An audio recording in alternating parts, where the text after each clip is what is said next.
Look who's out of the house. Oh snap, I'm out. All right, so I'm going to Target real quick to pick up a few things, and then I am going to my niece's last holiday concert. I can't believe my first baby is a senior. Yes, I say my first baby because she's the first baby. Okay. Anyway, let's get some shopping done. This might have been a bad idea. It is crowded. Y'all, I did real good. So I'm gonna show you what I got. I'm gonna do a Target haul when I get home because I was in and out. I said I needed to be in and out by 6:30, and I'm doing good on time. It is right at 6:28. So I will make it to my niece's concert on time. But first, I had to stop and get me a holiday drink. So we getting a chestnut praline latte with an extra shot, oat milk, and half the pump. Thank you.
Group coming on stage right now is the Bethel Jazz Band. This is comprised of 9th through 12th graders who I would greatly appreciate it if they could all scoot back because I am very afraid of heights and right near the front of the stage.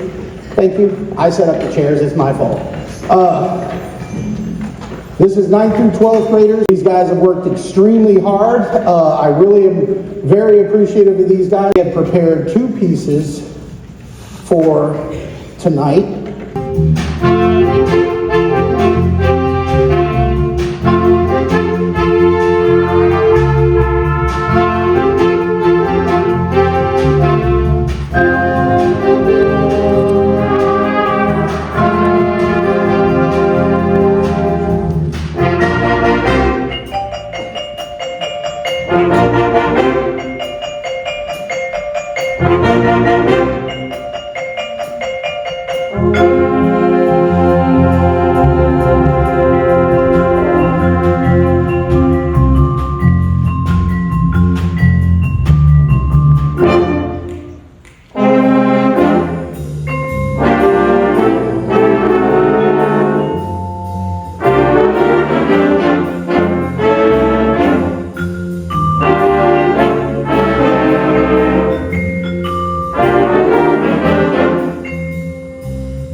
They take great care of the kids. They do a great job teaching them. They take great care of me and help keep me straight during the marching season. When there's a lot of stuff going on, they make my job a lot easier. So if there are any, I know there's at least one, but if there are any members of the Mighty Marching Bruins staff, please stand up and be recognized who are named in the program. Have all members of the Mighty Marching Bruins student leadership, please stand up and be recognized.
Christmas concert was good. Y'all just saw that. I'm watching The Day Before Christmas. I think that's the name of it. Where's my remote? It's on Prime Video, but it's actually a BET Plus movie, I think. But it's, yeah, The Day Before Christmas, and it's a new movie for this year. Also, let's go over my my Target haul. So this right here is a bag for Alyssa is stocking stuffers, so I don't really want to show y'all that, but it's got some girl stuff for stocking stuffers. Then they had the Advent. I told y'all I do a wine Advent every year, so I got the 12 days, which is wines from around the world. It's 12 white wines, 12 red wines, jingle and mingle wine. It says gift box, but this is a wine Advent. I guess you could like give 12 different people a bottle of wine, but it's meant to be a daily thing where you punch out. They're not in order, so you don't know what you're gonna get unless you actually open the whole thing up. I don't want to see it, but those are the 12 wines, so we'll start that tomorrow. We got all of this stuff I'm about to show you now is for the cocoa bar, and we'll probably do that over the weekend. But we have some hot chocolate, some Peeps snowmen. For those of you who don't know, I love Peeps, and so we got the snowmen. We got some Hershey Kisses with the Santa hat. We got some marshmallows, some extra marshmallows, and then we got some snacks to go on the hot cocoa bar. We got our Christmas trees, and we got our gingerbread cookies. So that's my haul from Target. I'm now going to, it's 8:11. I need to shower, come back downstairs, and cook real quick. I'm just gonna do some kielbasa smoked sausage with some onions, and I already had fixed that last night, but there's not enough left, so I'm gonna fix that again to go with the little bit that's left. And it has the roasted potatoes on the side and some green beans for dinner. And yeah, that's it. So real quick day, and it was a good day. I felt good being out. I didn't go into a coughing fit, so that means I'm better. Clap it up, clap it up. And I think that's it. So yeah, I'll talk to y'all tomorrow or the day after. We're gonna talk soon though. Remember, like, comment, share, subscribe. I threw sharing this time. Like, comment, share, subscribe. Like, comment, share. Okay, good night. That's enough. You do some weird dance.